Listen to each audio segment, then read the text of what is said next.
Assalamualaikum warahmatullahi wabarakatuh. Innal hamdalillah nahmaduhu wa nasta'inuhu wa nastaghfiruh wa na'udzu billahi min shururi anfusina wa min sayyiati a'malina. May yahdihillahu fala mudilla lahu wa may yudlilhu fala hadiya lahu. Asyhadu an la ilaha illallah wahdahu la syarika lahu wa asyhadu anna sayyidana wa nabiyyana Muhammadan abduhu wa rasuluh. Allahumma salli wa sallim wa barik ala sayyidina Muhammad wa ala alihi wa ashabihi ajma'in. Subhanaka la ilma lana illa ma 'allamtana innaka antal alimul hakim. Rabbi shrah li sadri wa yassir li amri wahlul 'uqdatam min lisani yafqahu qawli. Allahumma la sahla illa ma ja'altahu sahla wa anta taj'al hazna was-sa'ba idza syi'ta sahla. Wa la hawla wa la quwwata illa billahil 'aliyyil 'azim. Amma ba'd. Hadirin sidang jemaah yang dirahmati Allah, alhamdulillah pada malam ni kita dapat bertemu. Tuan-tuan semua sihat no? Alhamdulillah. Baik, kita berhenti di mana tuan-tuan?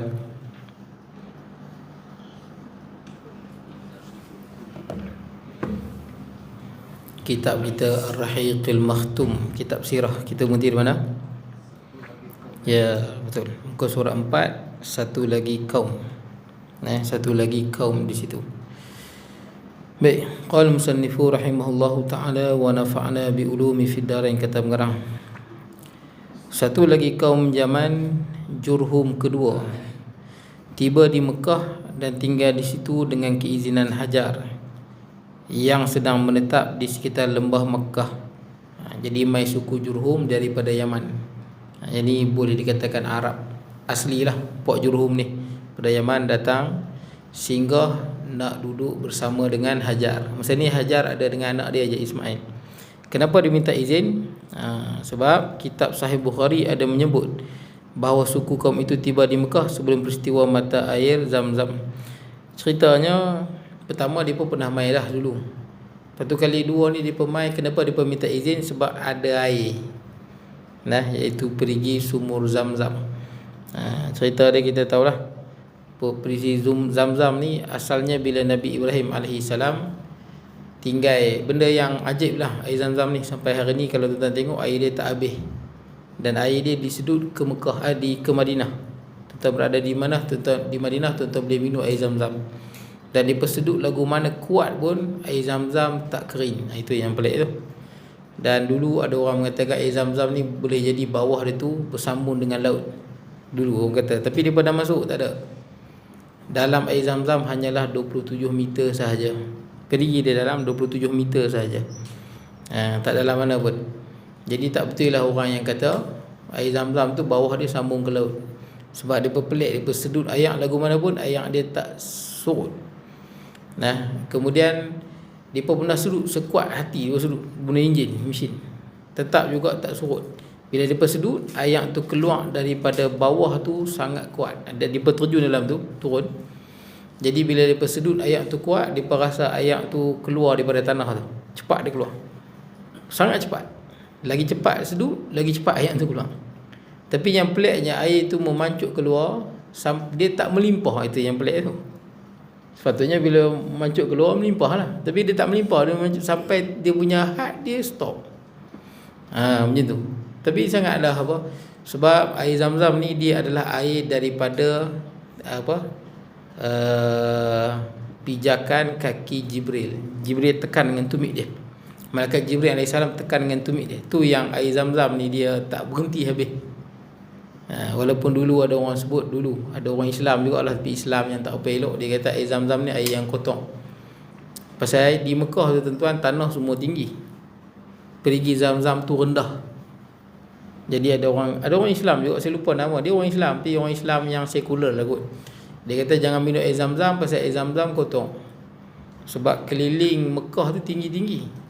Air Zam-Zam tu rendah. Makna dia segala air yang digunakan oleh penduduk Mekah, dia berkumpul di perigi Zam-Zam.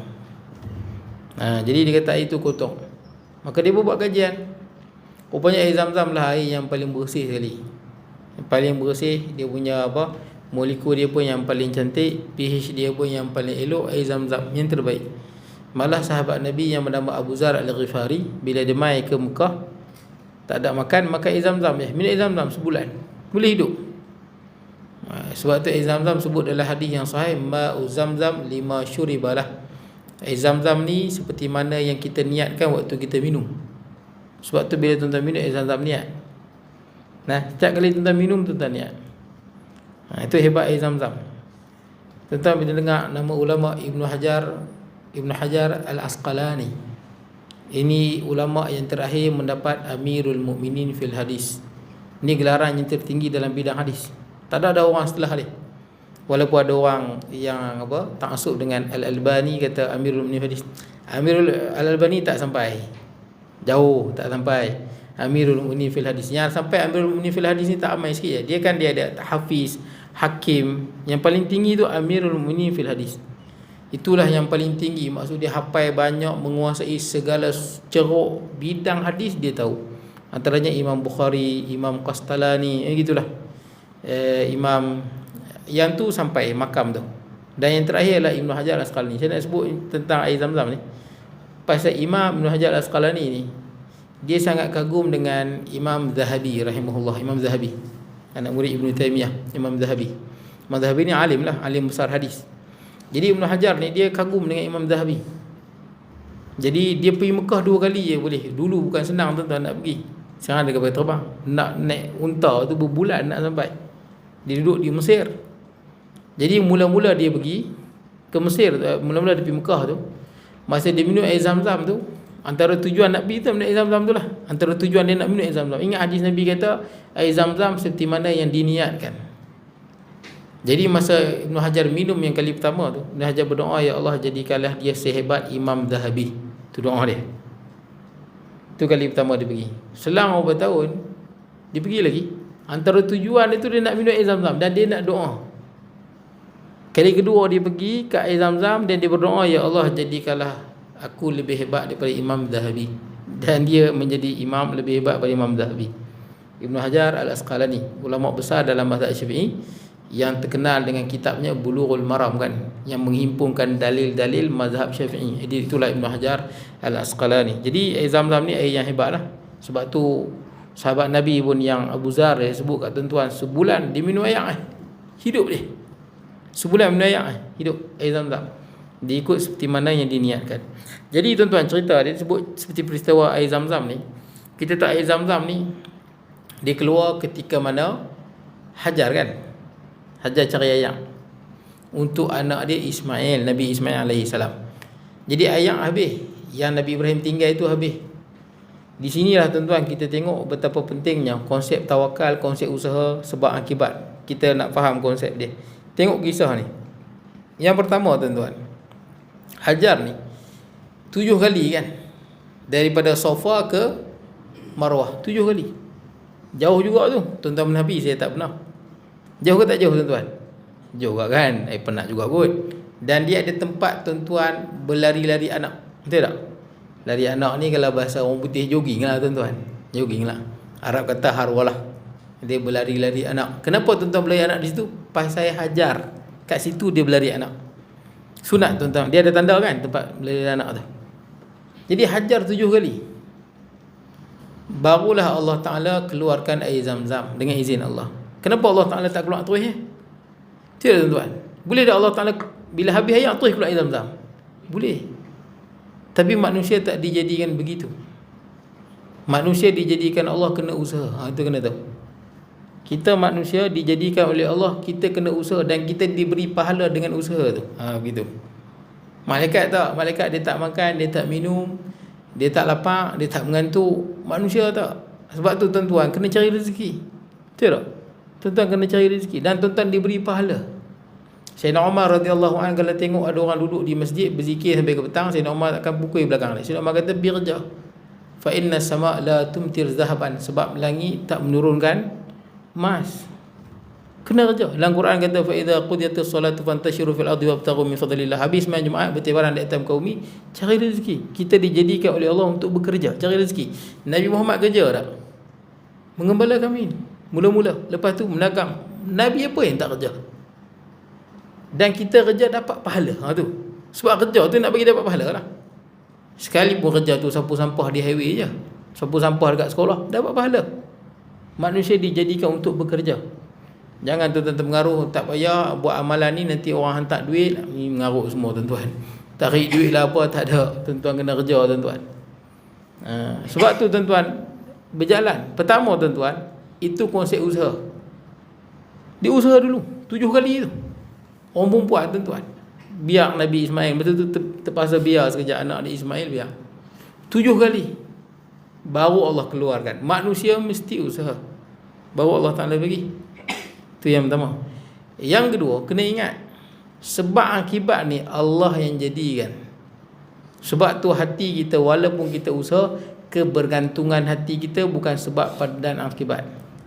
Kebergantungan hati kita adalah pada Allah. Boleh tuan-tuan Kalau fikir logik, mana nak keluar air tengah padang pasir betul tuan-tuan. Sampai sekarang mana mai air Zam-Zam. Kalau fikir logik kalau fikir sebab akibat, mustahil ada air Zam-Zam tu. Tapi kita kena ingat sebab akibat ni Allah yang jadikan. Sebab tu walaupun kita berusaha, kebergantungan hati kita bukan pada sebab, tapi kebergantungan hati kita pada Allah. Itulah yang disebut sebagai apa tuan-tuan? Sebagai apa tuan-tuan?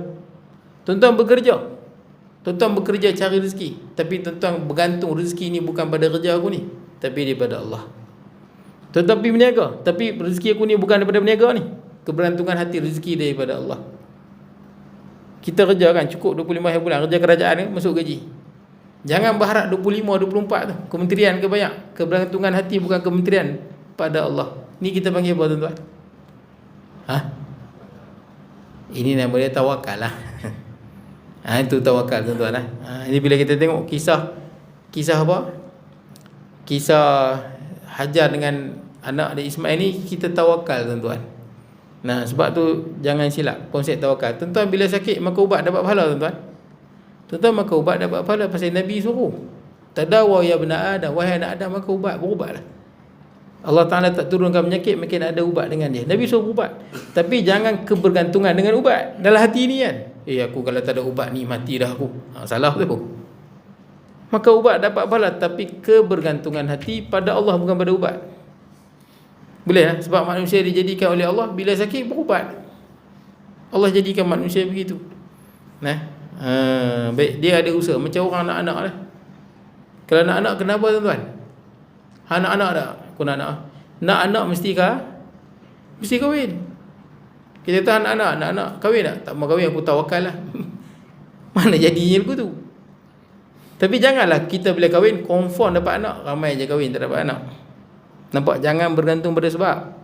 Bergantung hati pada Allah. Sebab kita buat kerana itu arahan Allah. Itu tawakal.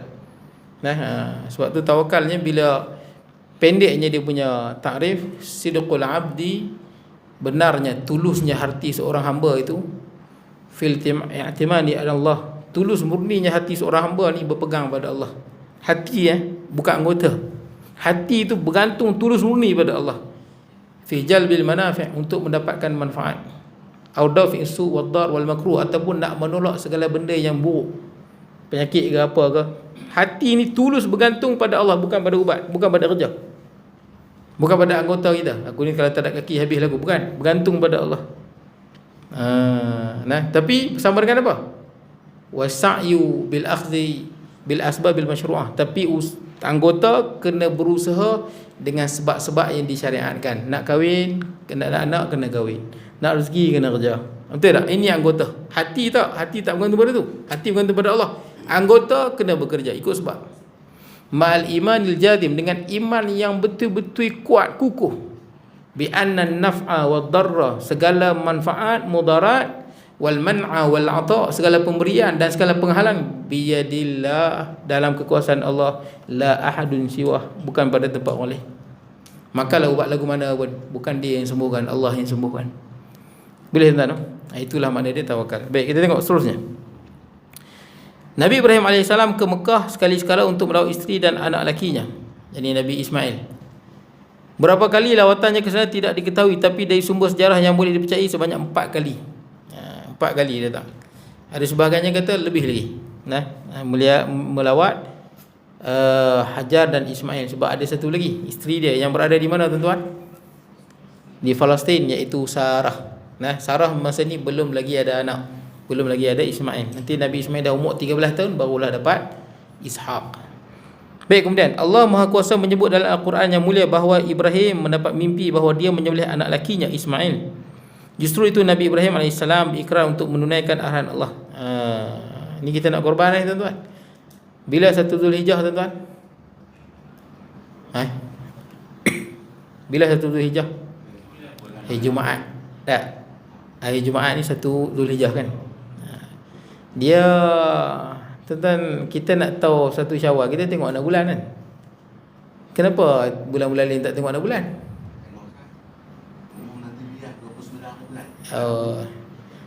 Tapi kalau hak bulan-bulan lain, biasanya dia tak umum bulan-bulan lain lah. Betul tak kan?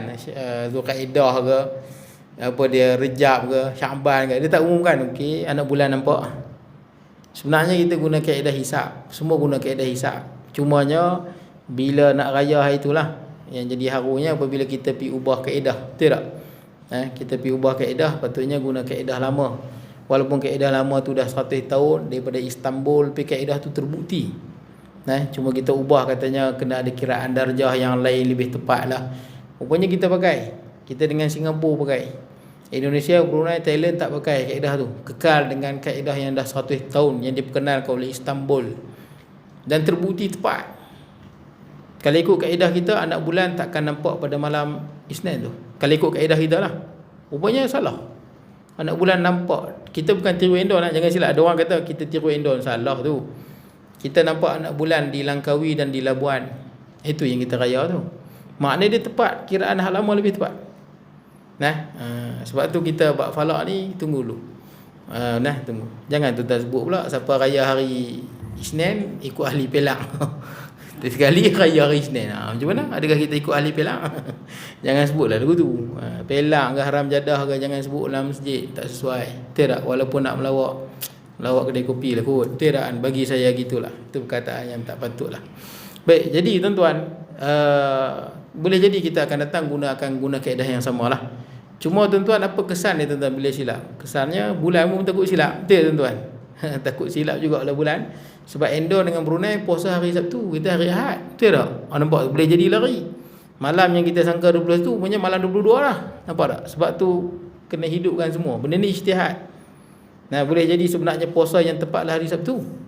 Betul tak? Sabtu kita puasa hari Ahad. Jadi bila puasa hari Sabtu dah awal sehari. Bila awal sehari, malam yang ganjil dah genap. Betul tak? 21 punya malam 22. Sebab ijtihad mesti salah satu yang betul. Betul tak? Hanya Allah yang tahu. Tapi kalau itu yang lebih tepat, maka dia akan lari. Sebab tu malam ganjil kita hidupkan semua. Betul tak? Kita tak pasti. Saya ingat dulu Tunggu Risau Beramu sebut benda yang sama. Dia kata jangan kita ambil malam ganjil saja. Memang ganjil kita usaha, tapi genap pun usaha. Takut ijtihad awal tu silap. Boleh lah. Kalau negara Arab tak apa, dia pun tak banyak awan. Kita banyak awan. Tu yang kita payah nampak. Kena guna hisab. Baik. Jadi tuan-tuan, saya nak sebut kat tuan-tuan, 1 Zulhijjah ni hari Jumaat. Tuan-tuan, 1 Zulhijjah sampai 10 Zulhijjah, ini adalah peluang yang kedua untuk tuan-tuan mendapat pahala yang besar. Banyak orang lupa tuan-tuan, terlalai. Sampai Allah Ta'ala sumpah tuan-tuan. Ibadah pada 1 Zulhijjah sampai 10 Zulhijjah ni, dia ibadah dia hampir menyamai Ramadan. Malah sebagai ulama kata peluang kedua Ramadan. Pahala besar. Tuan-tuan sedekah ke, tuan-tuan buat ibadah ke, tuan-tuan tahajud dia daripada 1 Zulhijjah sampai 10. Banyak orang terlalai. Malah sunat tuan-tuan puasa 1 sampai 9. 10 tak boleh lah raya. Sunat puasa tuan-tuan 1 sampai 9 tu. Kalau tak boleh 8, 9 Tarawiyah dengan Arafah. Kalau tak boleh juga 9 saja. Tapi kalau boleh start Jumaat ni start puasa. Start hari Jumaat sampai Sabtu. Jumaat nak main ni satu kan. Jumaat nak main ni lah 1 Zulhijjah. Tuan-tuan sunat puasa sampai 9. Pahala dia sangat besar. Banyak hadis sahih sebut tuan-tuan. Malah Allah Ta'ala sumpah wal fajr walayalin ashr. Demi waktu fajar dan 10 malam. 10 malam ni boleh kata sepakat ahli tafsir adalah 10 malam Zulhijjah. Daripada 1 sampai 10. Pahala dia tak macam bulan lain. Kita ingat puasa Ramadan digandakan. Zulhijjah ni juga digandakan dengan gandaan yang sangat banyak. Banyak hadis sebut tuan-tuan. Jadi tuan-tuan saya ingatkan kepada tuan-tuan lah. Kalau boleh tuan-tuan start puasa pada 1 sampai 9. Kalau rasa tak boleh 9, 8, 9. Nah 8, 9 ni lebih kurang dalam Jumaat lah. Jumaat satu lagi dengan Sabtu lagi satu lah. Nah Arafah dengan Zulhijjah. Baik, nak korban. Jadi tuan-tuan, Nabi Ibrahim nampak menyembelih Nabi Ismail. Dan mimpi Nabi ini sebut apa? Ru'yal anbiya fil manam wahyun, ya, disebut hadis Nabi. Nabi ini bila dia mimpi, dalam mimpi dia mimpi, itulah wahyu. Sebab tu tuan-tuan tahu tanda-tanda kenabian ni dia ada 46. Sebut dalam hadis 46 ciri-ciri kenabian. Ada mukjizat, ada irhas, mimpi, macam-macam tuan-tuan. Semua dah habis dah. 45 dah tak ada dah. Yang berbaki hanyalah ru'yah salihah, mimpi yang benar. Itu masih ada tuan-tuan. Ru'yah salihah ataupun ru'yah sadiqah, mimpi yang benar ataupun mimpi yang baik masih lagi ada. Nah, mimpi yang benar atau mimpi baik masih lagi ada. Sebab tu ada orang yang baik, dia akan mimpi benda-benda yang baik. Itu adalah ciri-ciri kenabian tu lah. Ciri-ciri tanda-tanda kenabian masih lagi ada. Dan Nabi pun sebut pada akhir zaman sebahagian umat Nabi akan melihat mimpi-mimpi yang benar. Nah, jadi saya sebut kat tuan-tuan lah, mimpi ni ikut diri tuan-tuan lah. Kalau diri tuan-tuan itu bersih, tuan-tuan akan mimpi benda yang sangat bagus. Kalau kita ni banyak fikir bukan-bukan, kita akan mimpi nampak benda bukan-bukan. Mimpi ni cerminan diri kita. Jadi Nabi Ibrahim ni mimpi nampak menyembelih Nabi Ismail AS. Dan Nabi Ibrahim berikrar untuk menunaikan arahan Allah. Baik, firman Allah, falamma aslama wa tallahu lil jabin wa nadainahu ayya Ibrahim qad saddaqta ar-ru'ya inna kadzalika najzil muhsinin inna hadza lahuwal bala'ul mubin wa fadainahu bi dhibhin 'azim. Setelah keduanya berserah bulat-bulat menjunjung perintah Allah, dan Nabi Ibrahim merebahkan anaknya dengan meletakkan iringan mukanya di atas tumpuk tanah ni, belah ni pipi, dan letak di atas tanah. Kami sifatkan Ibrahim dengan kesungguhan azamnya telah menjalankan perintah kami, serta kami menyerunya, wahai Ibrahim, engkau telah menyempurnakan maksud mimpi yang engkau lihat. Demikianlah sebenarnya kami membalas orang-orang yang berusaha mengerjakan kebajikan. Sesungguhnya perintah ini adalah satu ujian yang nyata, dan kami tebus anaknya itu dengan seekor binatang sembelihan yang besar. Baik, jadi tuan-tuan, waktu ni umur Nabi Ismail ada dua pendapat. Pertama, umur Nabi Ibrahim masa ni 86 tahun umur Nabi Ibrahim AS. Umur Nabi Ismail ada dua pandangan. Pandangan pertama kata 7 tahun. Pandangan yang lebih masyhur 13 tahun. Mungkin 13 tahun lah kot, sebab dia dah boleh bekerja. Falamma, dalam ayat sebelum ni sebut falamma balagha ma'u sa'ya, sampai umur dia boleh bekerja. 13 tahun tu okey lah. Orang dulu-dulu pula tuan-tuan, ni cerita ribu-ribu tahun dulu, 13 tahun ni besar lah. Baik. Jadi tuan-tuan, ada disebut dalam kitab bahawa Ismail 13 tahun tua daripada saudaranya Ishak. Rentetan cerita Ismail dikorbankan menunjukkan bahawa ia berlaku sebelum Ishak dilahirkan. Dan Allah telah menjanjikan kepada Ibrahim seorang anak lelaki, Ishak, lahir selepas peristiwa itu. Lepas peristiwa ni baru lahir, dapat Ishak. Cumanya tuan-tuan, kita nak korban ni tuan-tuan. Jadi saya nak sebut sikit tentang korban ni. Tuan-tuan boleh sebut tuan-tuan korban untuk Allah. Boleh lah. Dia tak sama dengan haiwan sembelihan sedekah. Tuan-tuan dah korban. Macam ni Nabi Ibrahim korbankan anak dia. Maknanya Nabi Ibrahim tak dapat apa-apa imbalan. Ini korban untuk Allah. Itu konsep korban. Supaya orang faham konsep daging korban tu. Kadang ada orang dia tak faham konsep daging korban. Dia ingat daging korban dia punya. Dia dah korban jadi dia punya mutlak. Salah. Kita dah korban bukan kita punya mutlak. Nama kita dah korban untuk Allah. Nabi Ibrahim korbankan anak dia. Kalau ikut tuan-tuan baca kisah dia panjang. Nabi Ibrahim memang sembelih pun, tapi tak makan. Sekali, dua kali. Yang terakhir tu Nabi Ibrahim tekupkan muka anak dia ke bawah, sembelih. Sebab Nabi Ibrahim sangka mungkin kerana Nabi Ibrahim kesian tengok anak dia. Masa tengah 3 kali bersungguh-sungguh tu sembelih, masa tu Jibril AS bawa fadainahu bi zibhin azim. Zibhin azim ni kibas yang besar. Siapa punya kibas ni? Habil. Sebab tuan-tuan ingat bila Habil dengan Qabil kan, nak korban pada Allah. Bila korban ni tuan-tuan tak ambil manfaat dah. Itu konsep korban. Berkorban jiwa dan raga. Kita korban, kita tak ambil manfaat. Kita dah korban untuk Allah. Tu kena faham konsep daging korban tu. Dan orang yang nak buat kerja daging korban kena faham konsep asas dia, itu korban. Tidak, bukan korban. Jadi tuan-tuan, sama juga Nabi Habil dengan Qabil kan, bila nak korban pada Allah kan, fatuqbila min ahadihima wa lam yutaqabbal min al-akhar. Allah Taala terima pada salah seorang. Habil ambil dia punya kibas yang paling apa? Kibas ni macam kambing bibiri tapi dia bosak lah. Yang paling gemuk sekali. Sebab tu kita bila korban ambil yang paling baik. Nah, yang terbaik. Yang paling baik dia letak atas gunung. Abang dia pula Qabil, dia ni petani. Dia ambil sayur dia yang teruk sekali. Dia cari sayur dia yang paling teruk, yang tu lah yang dia letak atas gunung. Macam mana nak tahu korban tu diterima? Datangnya api daripada langit, halilintar, dia sambak. Yang mana satu? Itu diterima. Dan datang api sambak korban Habil. Qabil punya tak diterima, dan Qabil dengki, dia bunuh adik dia. Kita tahu cerita dia. Tapi bila sambak tu bukan mati, sambak dan korban itu naik berada di syurga. Jadi tuan-tuan, Habil tak dapat apa-apa manfaat daripada daging korban dia. Nama korban, itu korban. Korban apa nak korban? Korban ni pada qaruba. Qaruba maksud dia dekat. Korban, kita mendekatkan diri pada Allah dengan buat benda tu. Macam tu. Itu makna korban. Kita korban ni kita sebut berkorban jiwa dan raga. Itu perkataan Arab yang dimelajukan. Ada 2000 perkataan Arab yang dimelajukan. Masalah lah, muskilah, muskil, banyak yang dimelayu. Solat, salam. Jadi korban pun sama. Saya nak beritahu tuan-tuan, bila tuan-tuan korban, daging tu bukan mutlak kita punya. Itu benda penting. Sebab ada orang setengah ustaz saya jumpa, dia pun ustaz juga, dia pun keliru juga. Dia kata tuan korban dah korban, dia dapat daging, dia terpulang lah tuan korban nak buat apa? Nak bagi kat siapa-siapa? Salah. Salah sesalah-salah. Sebab kawan saya ustaz ni, dia ni tukang sembelih. Bila tukang sembelih, tuan korban bagilah ekor mentedaan, batang pinang. Salah sesalah-salahnya. Tak dia bagi ya. Dia bagi pasal apa? Pasal yang sembelih. Itu bukan bagi, itu upah. Boleh lah. Bila tuan-tuan khususkan ada special, itu bukan bagi, itu upah. Salah. Haram makan. Haram makan, haram bagi. Itu bukan kita punya. Tuan-tuan, bila sebut korban, saya dah kata kita tak ambil manfaat. Kalau nak ambil boleh, sekadar makan. Jual tak boleh. Betul tuan-tuan?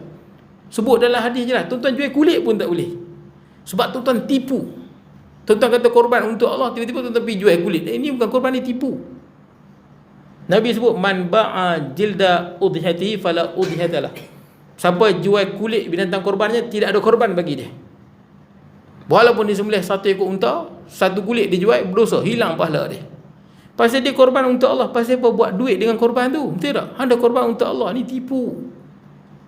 Konsep korban sama orang nak buat kerja, ingat, betul tak? Kita pergi buat kerja untuk apa? Untuk tujuan korban. Jangan bila pergi buat kerja ingat apa? Batang pinang. Ni ada orang pergi buat kerja, ekor pun hilang, kepala pun hilang tuan-tuan. Macam mana dicuri saya tak tahu. Kepala besar boleh hilang. Tuan-tuan, tu bukan kita punya. Hatta tuan korban, bila dah nama korban, tuan bukan mutlak tuan korban punya.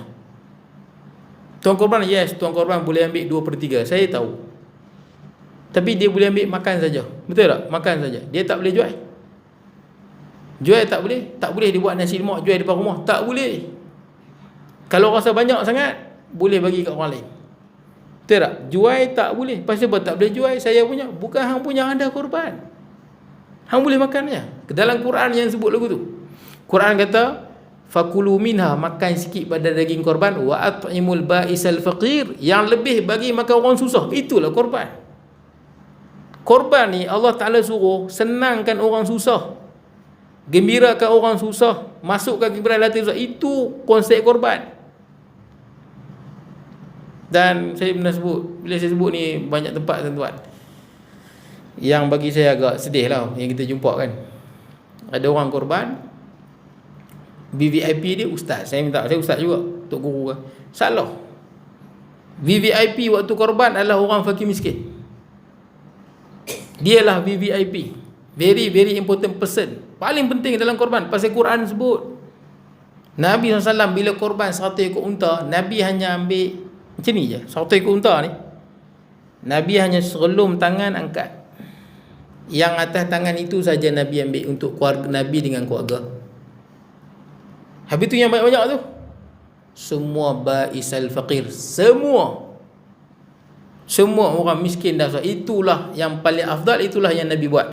Habis tu yang ramai-ramai buat kerja, yang buat kerja penat-penat, kalau dia fakir miskin dia dapat. Kalau bukan fakir miskin dia dapat upah. Pasal dia dah bekerja untuk tuan korban. Tuan faham eh? Itu yang Nabi SAW sembelih kan. Nabi sembelih 1 ekor unta, Nabi korban. Nabi sembelih dalam 70 ke 60 gitulah Nabi sembelih. Yang selebihnya Nabi serahkan, wakilkan kepada Sayyidina Ali. Dan Nabi pesan kepada Sayyidina Ali, wa alla yu'tiya lil jazzar syai'an minha, jangan bagi satu habuk pun daging korban pada orang yang bekerja. Habis tu macam mana kita dapat ni? Ada sebab tu, nanti kita sebutlah macam mana boleh dapat. Nanti tuan-tuan jangan pelik pula, macam mana ni kami duduk dapat ni Ustaz. Nanti dulu. Tapi itu korban yang sebenar-benarnya. Kita ambil sikit sebab Quran kata fakulu minha, makan sikit berkat. Habis tu yang banyak-banyak tu wa at'imul ba'isal faqir, itu orang yang miskin susah melarat depa. Orang miskin susah melarat boleh jual. Betul tak? Kalau ada sini orang miskin dapat banyak daging korban, dia boleh buka kedai daging depan rumah dia jual. Tak ada masalah, pasal daging korban memang untuk dia. Dan malah dia boleh jual terus daging tu, ataupun dia boleh buat nasi lemak dia jual. Pasal daging korban memang untuk fakir miskin pun, bukan ustaz. Ustaz tuan-tuan boleh bagi atas dasar hibah, kecuali ustaz tu miskin tak apalah. Tapi lah ni ustaz pun tak banyak miskin, ustaz punya gaya bil fire banyak ustaz tuan ni. Betul tak tuan? Tak apalah, pakai boleh pakai, tapi sungguh ustaz pun banyak duit lah ni tuan-tuan. Tapi saya nak sebut tuan-tuan, tolonglah ingat fakir miskin tu. Depa ni lah disyariatkan korban untuk depa. Betul balik mindset ni. Jangan kita dapat dah ni daging aku, salah tu. Jadi Nabi ambil sikit lain semua fakir miskin, masukkan kegembiraan dalam hati mereka. Yang buat kerja penat-penat, kalau ikhlas dapat pahala. Pasal apa? Tolong uruskan daging korban untuk fakir miskin. Dan mereka juga layak menerima upah. Itulah korban yang sebenarnya. Cuma Jakim bincang, macam mana nak buat di Malaysia ni, dah jadi budaya kita ambil. Betul tak? Kita jadi budaya kita ambil, yang buat kerja ambil. Dapat lah tuan, dapat daging korban lah. Ini yang tak termasuk curi tuan-tuan lah. Hak curi tu lain pula, curi ekor di Batang Pinang, itu memang haram lah tuan-tuan. Penyamun tarbus ni memang haram dah lah tuan-tuan. Baik, jadi tuan-tuan, dan tuan-tuan tahu daging korban dia tak boleh guna dalam transaksi muamalat. Jual tak boleh, transaksi muamalat tak boleh. Contoh, saya korban seekor lembu, saya dapat 2/3 saya boleh ambil, 1/3 fakir miskin. Yang 1/3 hibah tu tak wajib. Betul tak? Yang wajib fakir miskin. Jadi 1/3 fakir miskin, saya boleh simpan 2/3 untuk saya boleh makan. Tapi makan saja, bagi kat orang ataupun bagi kat orang, jual tak boleh. Katakanlah saya ada 2/3 daripada lembu seekor, banyak tu kan, 1/3 je fakir miskin. Saya nak buat BBQ ke apa, tak apalah makan. Jual tak boleh, dan tak boleh jadikan upah. Contoh, ada orang main rumah saya, misi rumput, saya nak banyak duit. Ya Allah, duit tak ada lah. Dia kata, Ustaz, daging korban banyak, Ustaz bagi daging korban jadi ya. Saya bagi daging korban, haram. Itu upah lah tu. Tak, saya bagi ya. Hang bagi pasal dia kerja upah ha. Boleh tuan-tuan? Hukum dia haram, hilang pahala. Sama juga. Pasal apa bagi dekat kawan tu lebih? Tak ada lah, dia tolong sembelih. Upah lah tu. Itu upah tu, bukan hibah. Hibah ni pemberian yang tidak ada apa-apa cerita sebelum ni. Itu hibah. Kalau bagi lebih pasal apa? Pasal dia tadi potong dia. Itu semua upah. Jangan ada, walaupun kita kata hibah lah, ni sedekah, tu bukan sedekah. Walaupun kita kata sedekah, sedekah ni pada orang yang susah. Kalau orang tu kaya, itu hibah, walaupun kita kata sedekah. Boleh tuan Jadi kawan tu lebih, kalau orang sembelih lembu lah, sembelih lembu kan, dia dapat lebih, dia dapat batang pinang lah, dia dapat ekor lah. Kalau tuan-tuan rasa nak bagi juga, bukan susah, pergi beli daging, bagi kat dia. Jangan buat kat daging korban. Ni daging korban, pergi beli daging. Pergi beli batang pinang ke, kepala lembu ke, nah ambil. Tukang sembelih, ambil daging sana, jangan guna daging korban. Kalau beli atas dasar kerja itu upah. Tak boleh, daging korban tak boleh dijadikan upah. Kita dah kata nak dekatkan diri dengan daging korban, tiba-tiba kita buat upah. Ni tipu tuan-tuan. Tipu adalah nak berdosa. Tak apa tuan-tuan ni. Cumanya tuan-tuan, saya cerita ni bukan apa. Ada satu masjid tu, imam tu cerita kat saya meleleh mata dia. Imam tu kata, ni kat Penang. Oh, dia pun sembelih banyak lah. Memang banyak puluh lah dia pun sembelih. Masjid besar. Dia kata, ustaz, dia kebetulan di Penang tu banyak orang Melayu susah jugalah di kawasan dia tu. Dia tahu asnaf kan. Jadi ada dia main ambil, anak dia main ambil daging. Ambil daging. Mula-mula bapak dia ambil. Lepas tu anak dia pula main. Masa anak dia main, yang jaga kambing tu, yang jaga daging, tuih sound anak dia lah. Depan orang kata, hang pergi balik kata. Pak hang dah ambil tadi. Nangis imam tu. Korban ni untuk apa? Sampai yang tukang daging tu kata, yang duk ada ni untuk orang buat kerja semua. Jadi menangis imam tu tuan-tuan. Saya ingat ada benda yang mungkin kita kena betulkan balik lah tuan-tuan. Betul tak? Ingat fakir miskin ni BP lah. Dia mai bagilah, dia punya apa masalah menangis imam tu. Satu lagi tuan-tuan, di masjid juga, dia dah jadi budaya yang buat kerja akan dapat batang pinang. Yang buat kerja akan dapat batang pinang. Apa lagi yang best tuan-tuan? Harimau menangis ke apa? Harimau menangis ya? Saya pun tak tahu harimau menangis ke apa. Harimau menangis tu mahal daripada kambing ni. Saya tengok kat kedai tuan-tuan beli harimau menangis tu kan. Oh, mahal lagi daripada kambing tu. Mahal. Harimau menangis. Lepas tu apa lagi? Ekor apa benda yang best-best ni yang buat kerja. Ada satu masjid tu. Itu budaya dia apa? Dia ada satu bos dia lah. Dia kepala. Kalau dia pegang, yang buat kerja akan ambil yang best-best, yang baki baru bagi kat orang. Dia pun ambil dulu. Ni haram seharam-haramnya dan berdosa besar. Dan kalau tak bagi dekat dia ni tekong. Tak bagi kat dia, dia akan bagi tahu kat orang kampung, kita boykot korban. Boykot. Pasal dia biasalah orang gangster sikit lah. Macam itulah, ada gangster sikit. Gitulah. Jadi dia kata kalau tak ada, dia hasut semua orang boykot. Tak ada siapa buat kerja. Kat sini kalau nak korban mesti bagi kat dia dengan geng dia. Tapi kena ingat, mereka akan sapu dulu yang best-best. Tak boleh nak buat apa. Tapi imam tu yang cerita kat saya, dia kata apa? Dia kata, ustaz, alhamdulillah ustaz, dia dah mati dah ustaz. Tengok. Mati orang tak kata ini lah, orang kata alhamdulillah tuan-tuan. Sebab tu kita hidup di dunia ni berpada-pada. Betul tak tuan-tuan? Hebat pun lagu mana pun kita ni manusia, kita ada limit. Jangan cross the border. Putin tu hebat, tapi nak tembak nuklear pikir banyak kali. Betul tak kan? Pasal apa? Dia tembak nuklear, orang akan tembak juga Rusia. Dia pikir panjang. Dia boleh tembak orang, orang boleh tembak dia. Mereka kuat tapi fikir banyak kali nak pergi serang Rusia. Manusia gitu, kita ada limit. Hebat lagu mana pun ada limit. Jangan cross the border, ada line dia, red line. Dia ni rasa hebat. Oh, sekali hang mati tengok. Orang kalau orang baik ni, innalillahi ustaz meninggal, moga Allah ampunkan dosa dia.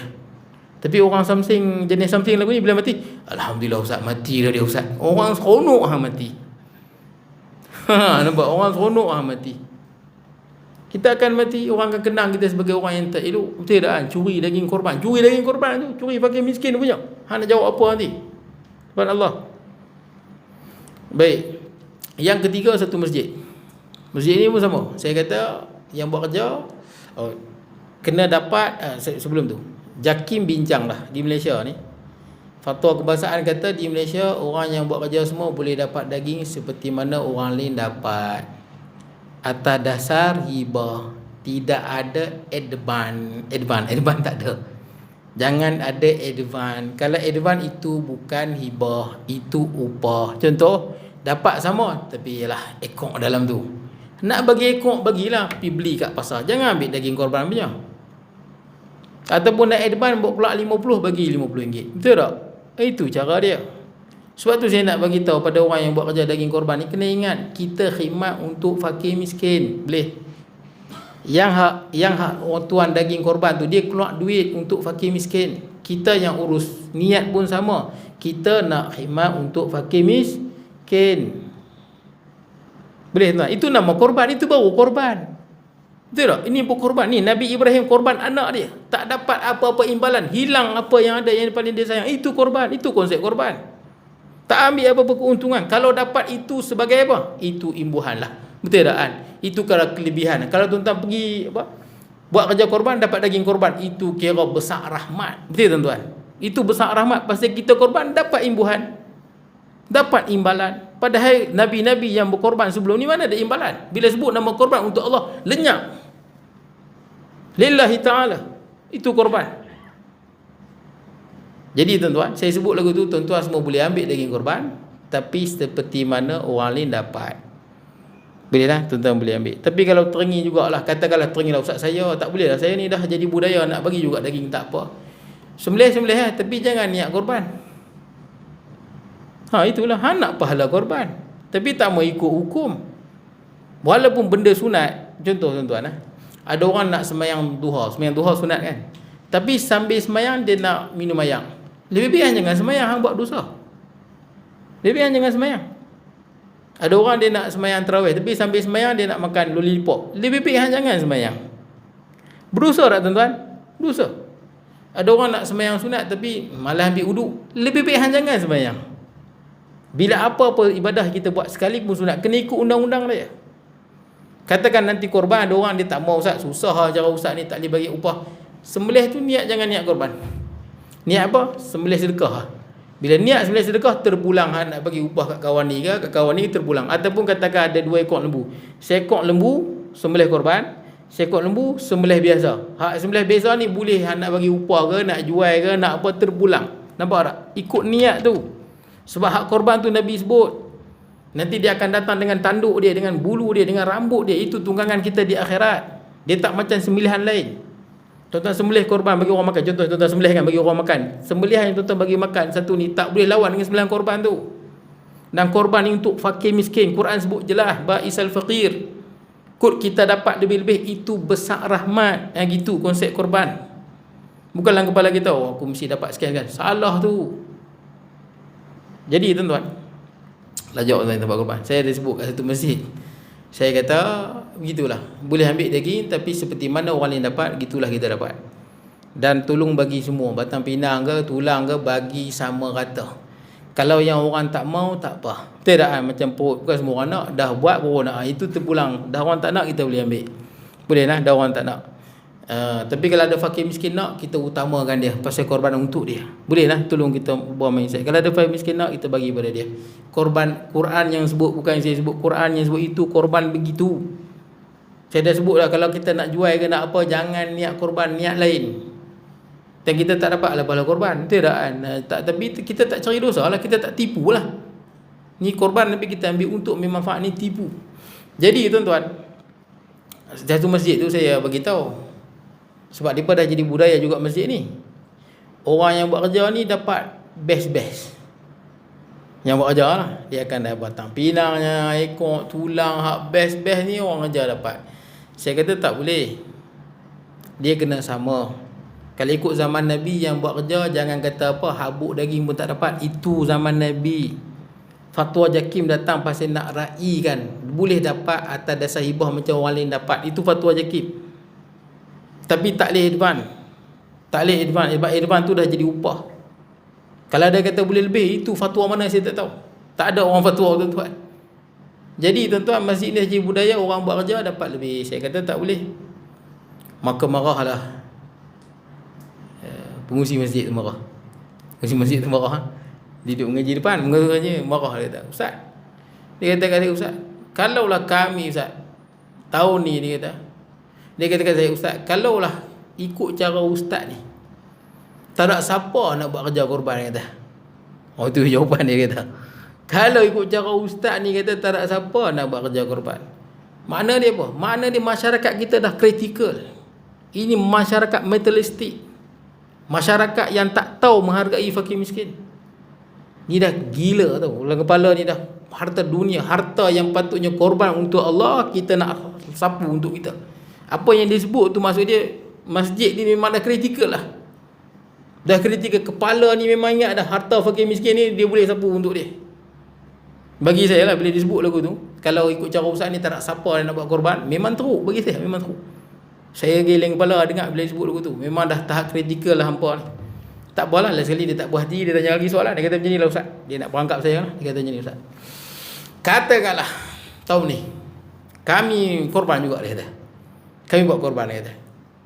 Saya kata kat dia, bila itu saya kata kat dia, kalau lagu tu tak payah buat korban. Saya kata beritahu tak payah buat korban. Nak buat korban, nak pahala, buat betul-betul. Kalau dah macam ni penduduk kat sini, tak payah buat. Betul tak? Itu tak payah buat.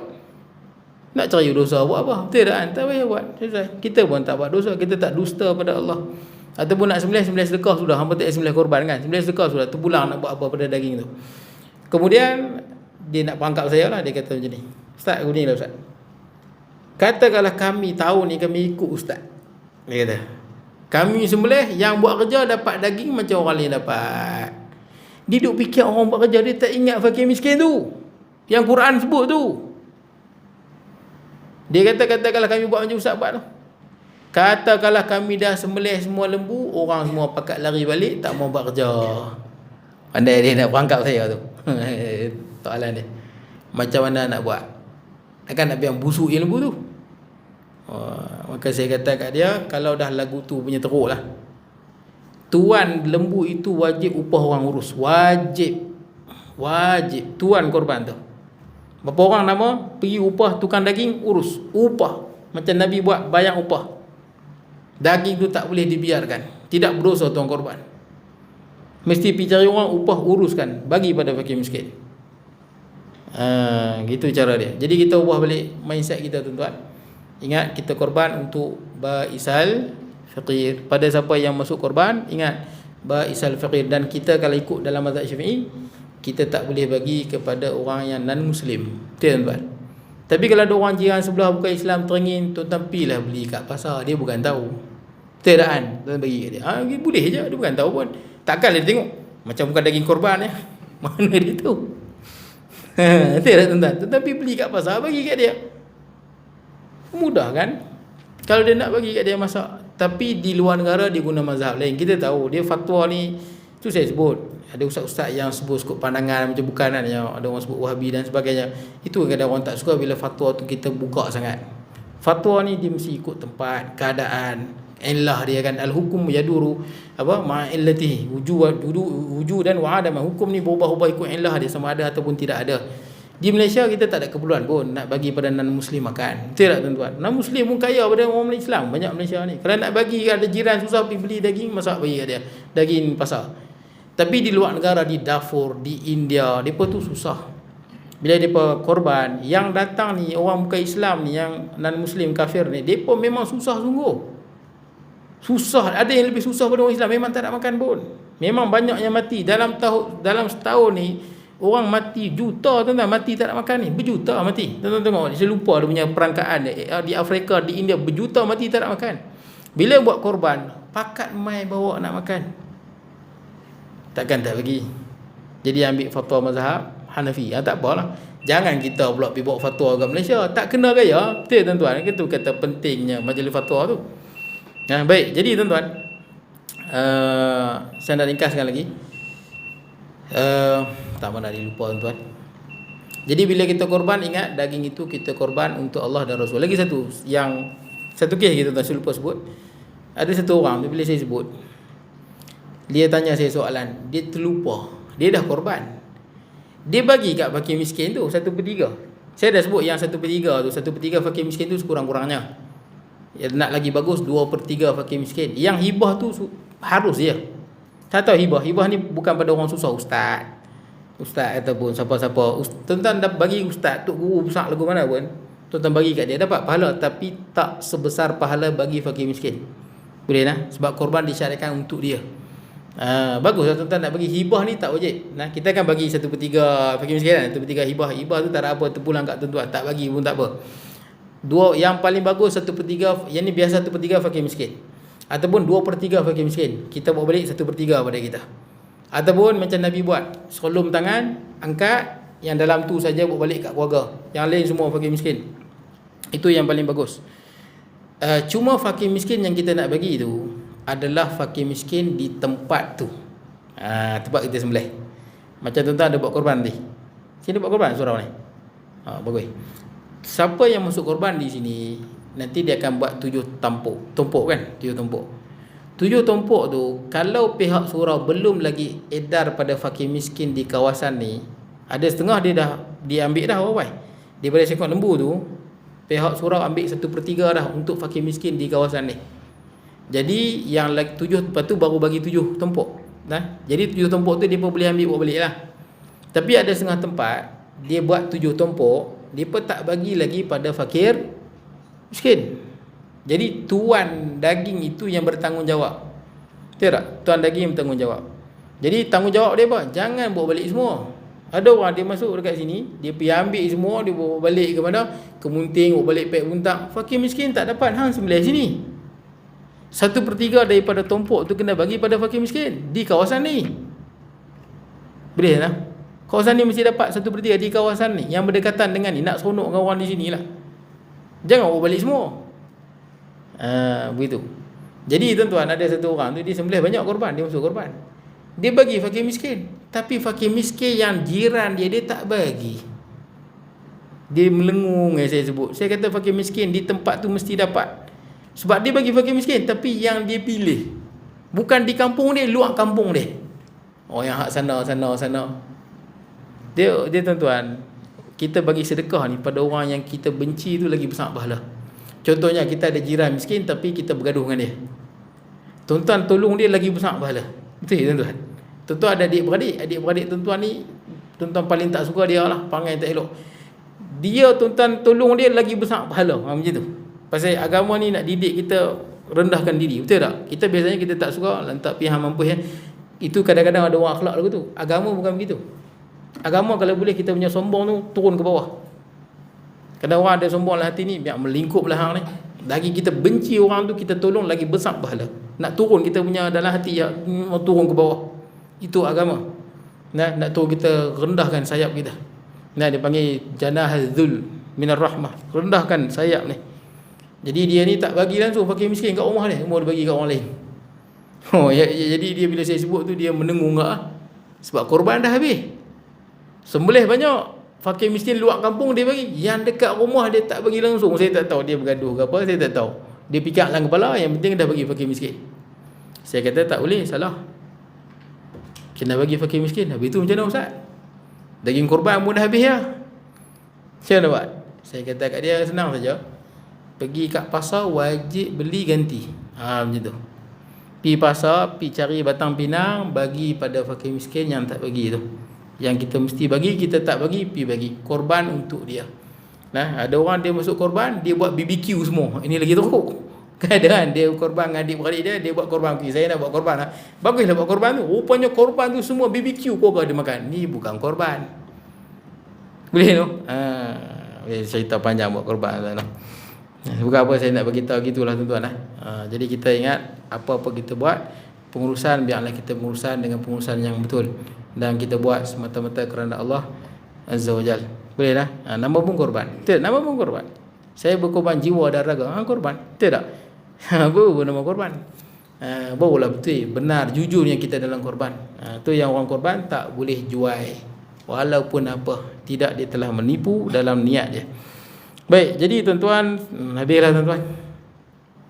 Akan datanglah kita sambung. Boleh, sila. Ya. Jadi kalau kita tengok di persekitaran kita ni lah kan. Kita tengok Singapura ya. Jadi kaedah yang kita buat habis semua. Tempoh komersial ataupun kita tarik 10 buku bagi 2 kilo khusus untuk 10 orang. Paling baik, tuan-tuan senarai asnaf tak ada? Asnaf ada. Bagi dia apa lah. Kalau tuan-tuan nak bagi semua sama asnaf tu kita ambil yang lain tu kita kira pukul rata lah. Boleh tak apa. Boleh je. Bagi sama rata tak ada masalah. Tu kita datang dasar hibah. Dia kira satu kampung habis semua. Boleh je. Tapi pastikan asnaf dapat lah. Asnaf tu yang penting. Pertama selesaikan asnaf semua dah dapat.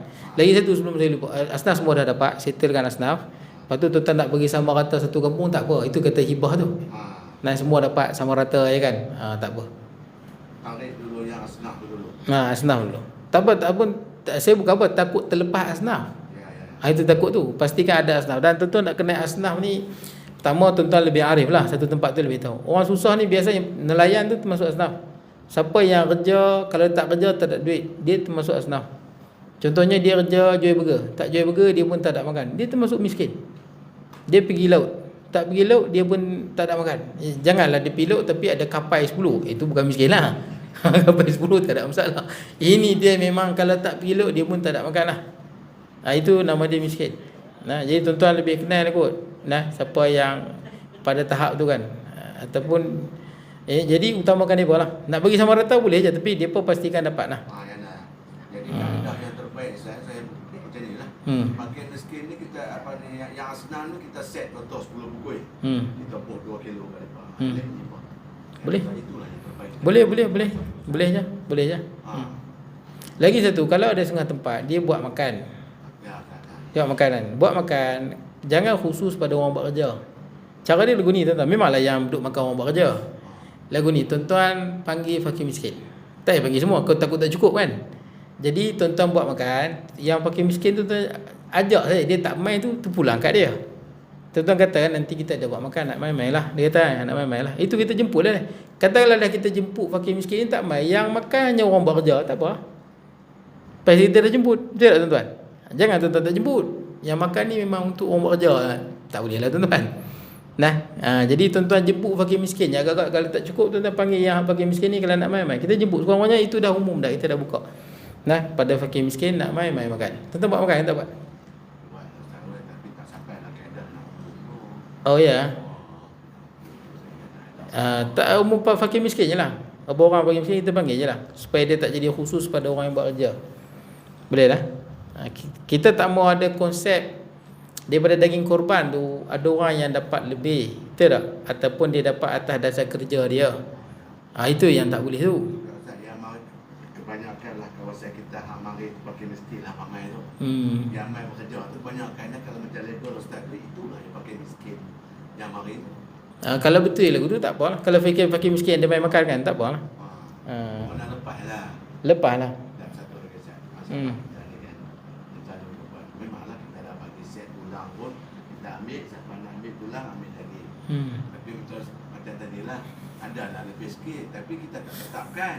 Kita kata siapa yang nak ambil lebih, siapa yang nak ambil sikit tulang tu ambil lah yang ada di sana. Tapi kita tidaklah menetapkan yang tugas banyak ni. Saya secara peribadi itu dah saya buat dalam dekat. Tulang yang ni kita dah bubur dah, kita bagi kita letak dah. Siapa nak ambil tulang ambil, siapa nak ambil lagi. Tapi ada juga yang kita tinggal. Tapi kita tetapkan banyakkan siapa yang berhajat ambil lah. Kebanyakan yang biasanya ya saya faham. Yang saya fahamnya biasanya tulang pun kita buang dalam plastik. Semua. Kita buang semua dan kita bagi tulis sama rata lah. Kalau kita simpan untuk buat kerja takut ada unsur-unsur upah pula. Boleh takut dia ada syubhah upah. Kita panggil syubhah upah. Sebab kita dah sebut JAKIM kata boleh dapat. Tapi seperti mana orang lain dapat, begitulah kita dah dapat. Jadi kalau boleh tuan-tuan bahagi semua letak dalam apa, sebab ada masjid yang sebut tu memang dia letak semua terus. Letak semua terus dalam tulang ke apa, dia terus letak dalam plastik. Ataupun yang lebih baiknya kalau dah kita kenal asnaf, apa salahnya kita utamakan depa? Boleh lah. Kok kita dah kenal asnaf, kita utamakan depa lah. Daging tu untuk depa lah, tulang ke. Kalau kita boleh utamakan depa, itulah yang terbaik. Kita dah sebut kita ambil atas dasar kalau kita dapat besar rahmat. Betul tak? Kita dapat besar rahmat. Jadi kalau tuan-tuan boleh utamakan tulang ke apa-apa yang best ni pada fakir miskin, sangatlah bagus. Betul tak? Sangat-sangatlah terbagus. Dan lagi satu, tuan-tuan ambillah lebih sikit duit korban tu.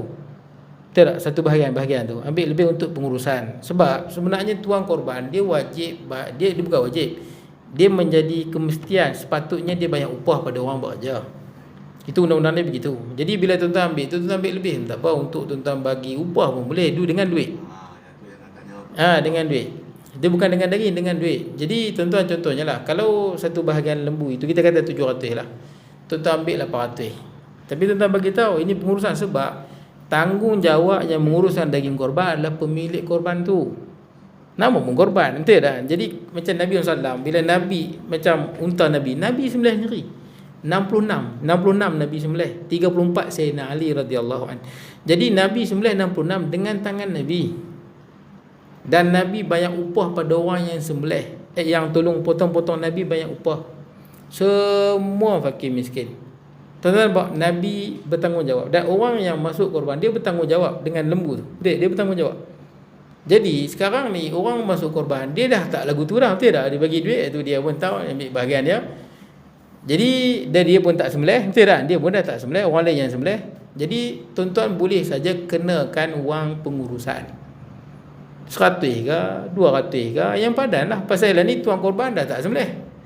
Tuan korban dah tak lapar. Tuan korban dah tak apa, potong-potong cincang bagi ke orang kan, dah tak ada lah. Tuan-tuan boleh ambil upah di situ. Katakanlah duit tu banyak sangat lah, tuan-tuan nak pergi beli daging, tuan-tuan dengan duit lebih tu tuan-tuan pergi beli daging, bagi kat orang buat kerja, tak ada masalah. Dia upah dengan daging lah, tapi bukan daging korban. Katakanlah banyak kan, tuan-tuan dapat beratus, tuan-tuan pergi beli batang pinang, pergi bagi semua orang buat kerja, itu tak ada masalah. Pasal kita ambil daripada upah duit, betul tak? Dan memang sepatutnya tuan korban bagi duit. Gitulah saya boleh sebut. Duit pengurusan nak buat tu Tapi gitulah tuan-tuan, saya cadang begitulah duit korban. Tapi kadang orang fikir lah, apa surau ni mahal sangat. Kadang-kadang orang masuk korban, dia kena faham lah, siapa-siapa yang masuk korban lah, nama pun korban tuan-tuan. Kita ni korban kalau boleh nak diskaun saja, betul kan? Diskaun korban. Nabi Ibrahim korban anak dia tuan-tuan, betul tak? Tak dapat apa-apa imbalan, sembelih anak dia, tak ada lah lepas sembelih anak dia dapat duit ni, dapat tu, dapat ni, tak ada. Lillahi ta'ala. Satu lagi Ustaz, Kita berakad dalam perjanjian, memanglah kita kata 700, macam saya ada buat tu 700 plus pengurusan plus pupis. Tetapi harga lembu korban tu kita tak bagi, kita tak maklumkan dekat yang korban tu. Apa pandangan Ustaz? Kalau dia redha tak apa. Dia redha tak apa. Boleh. Kita dah maklum siap dah. Lagi satu, memang harga tu pun harga yang apa kita panggil standard, betul tak? Standard. Tak ada lah satu bahagian tuan-tuan 2000 pelik kan, satu bahagian 2000. Wah, ini lembu Ferrari ke? Mahal sangat. Jadi tuan-tuan agak-agak mahal dalam 3-400 itu biasa saja. Boleh. Sebab dia, saya bagi contoh sama dengan macam apa, simsar apa, orang yang contoh kita ada tanah, kita bagi tahu kat kawan kita kata, hang tolong jual, aku dapat 100,000 tu tak apalah. Ni tanah aku ni hang tolong jual, hang bagi aku 100,000 Kawan kita jual 500,000. Dia bagi kita 100,000. Sah perniagaan. Kita dah bagi kebenaran pada dia. Yang tak bolehnya apabila kita nak jual tanah, betul tak? Kawan kita dia tolong jual, tapi kita tanya harga, berapa hang jual? Betul tak? Kita tanya berapa hang jual. Dia wajib bagi tahu. Kawan kita kata 200,000, kita kata kita nak 150,000. Jadi kawan kita tu tak setuju, kita kena bagi 150,000 kat dia. Pasal dia tuan tanah. Boleh lah. Dia tuan tanah. Kalau tuan tanah tu yang kata terpulang pada hang, dia redha kan. Hang untung banyak mana pun tak apa. Yang penting aku dapat jelas, dia redha. Jadi terpulang kan, kawan tu untung 200,000 ke 300,000 ke, terpulang. Yang penting aku dapat 100,000. Sama juga kalau saya ada tanah, ada orang tengok tanah saya, dia pergi jual, dia tak beritahu saya. Betul tak? Dia tak beritahu, dia pergi jual. Dia contohnya lah, saya nak jual tanah. Ada seorang, katakanlah Ahmad lah, Ahmad tahu saya nak jual tanah. Ahmad ni kata saya nak beli, contohnya dia kata dia nak beli, padahal dia tak beli, dia pergi cari pembeli. Tuan-tuan faham? Dia pergi cari pembeli, dia pergi cari kat KL tu. Dia tipu saya lah, Ahmad tipu, dia kata nak beli. Saya pun kata tak apa, hang nak beli berapa? Saya kata kat dia, okey, kalau hang nak beli aku jual kat hang dalam 200,000 lah contoh. Rupanya Ahmad ni dia tak nak beli pun, dia bohong. Dia pergi cari datuk-datuk belah KL lah. Kata ni ada tanah ni, nak beli tak? Dia pergi tunjuk gambar apa semua. Datuk tu ambil, katakanlah dia gebang sikit datuk tu ambil 600,000. Dia tipu ke saya, dia kata dia nak beli. Tuan jelas dia tipu saya, kata dia nak beli. Rupanya datuk tu bank in pada dia 600,000, dia ambil 200,000, dia bayar kat saya. Tak sah. Sebab dia ambil untung atas tanah saya. Betul tak? Dia ambil untung atas tanah saya. Lainlah saya kata, hang bayar aku 200,000 lah. Betul tak? Hang nak jual kat siapa, jual bayar aku 200,000. Saya redha, betul tak? Saya redha. Walaupun saya tak tahu dia jual 1 juta pun. Tapi yang saya tahu 200,000. Saya redha tuan-tuan. Saya redha tak apa. Kalau redha tak apa. Kalau tak redha tak boleh. Kalau kita dah kata dengan wang pengurusan apa semua, redha tak apalah. Boleh kot no? Lagipun tuan-tuan cari lembu, bukan senang tuan-tuan dapat. Ada lembu harga dia lebih. Betul tak kan? Tuan-tuan nak dapat, kan lembu lain-lain harga dia. Bukan senang. Mungkin ada yang 600, ada yang 500. Ya. Ini macam ni Ustaz. Kaedah yang beli lembu tu, kalau kita letak letakkan 4,500 kita ambil tokan untuk besarkan lembu kan. Kita nak beli 5 ekor. Dia kata mana aku nak cari saiz 4,500. Memang ya. Jadi dia kata macam ni, kita bajet 4,500 kali 5 contoh 20,000. Jadi perangkat tadi aku beli kahang dengan harga 5 ekor 20,000 dia kata. Mana dia bawa saiz yang tak sama. Pada rasa. Faham? Kita nak cari 4,500 dia kata mana nak cari. Jadi sekarang ni kita pengurusan bajet kita 4,500 ekor lembu. Kita kali 5, contoh dapat 20,000. Jadi kita berangkat dengan pembeli, aku beli 5 ekor lembu dengan harga 20,000. Komen saya. Boleh? Tak ada masalah. Tak ada masalah. Boleh. Yang penting binatang tu boleh dikorbankan. Nah, binatang boleh dikorbankan. Mana tuan-tuan nak dapat lembu, tiap lembu sama saiz, sama berat? Mana logik betul tuan-tuan kan? Mana nak dapat sama berat, sama saiz? Tak dapat lah. Tapi ada orang nak ambil kulit. Kulit dia nak buat makanan haiwan. Apa pandangan Azhar? Kulit buat makanan haiwan. Orang lah dia kata kulit bagi kat dia. Kan? Kita bagi saja, kita tak nak ambil apa. Kulit fakir miskin ke bukan dia? Dia bukan fakir miskin lah dia. Biasanya kulit orang buat apa kulit lembu? Kambuh helbang. Kambuh hiasnya. Boleh je, boleh. Dia jangan jual je. Tuan dia tak boleh jual. Dia bukan jual, dia nak proses buat makanan haiwan. Boleh. Dia yang ternak haiwan tu. Boleh je. Boleh kan? Dah tak ada orang ambil tak apa. Tak. Boleh. Perut ke kulit boleh. Yang tak boleh tuan tu kan. Tuan tu ambil. Dan ni ada orang buat di Indonesia, dia buat ropok kulit tu. Jadi kalau tuan tu yang jual tak boleh. Tapi biasanya tuan pun tak mau. Tandang kambuh buang kan. Jadi benda yang orang tak mau, siapa-siapa boleh ambil. Itu adaan. Hatta fakir miskin pun tak mau, semua pakai tak mau. Jadi yang orang tak mau kita boleh ambil. Siapa-siapa pun boleh ambil. Boleh kot no? Jadi cukup sekadar saya mohon maaf kalau kurangan dan sebagainya. Mudah-mudahan kita semua dapat keampunan daripada Allah Azza wa Jalla. Jadi akan datang kita sambung di situ sekurang-kurangnya satu jalan cerita. Boleh di situ. Bismillahirrahmanirrahim. Allahumma ij'al jam'ana hadha jam'an tafarruqana ba'da tafarruqa ma'suma wa la taj'al minna shaqiyyan wa la mahmulan wa la matruda. Wa sallallahu nabiyina Muhammad wa ala alihi wa sahbihi baraka wa sallam. Alhamdulillahirabbil alamin.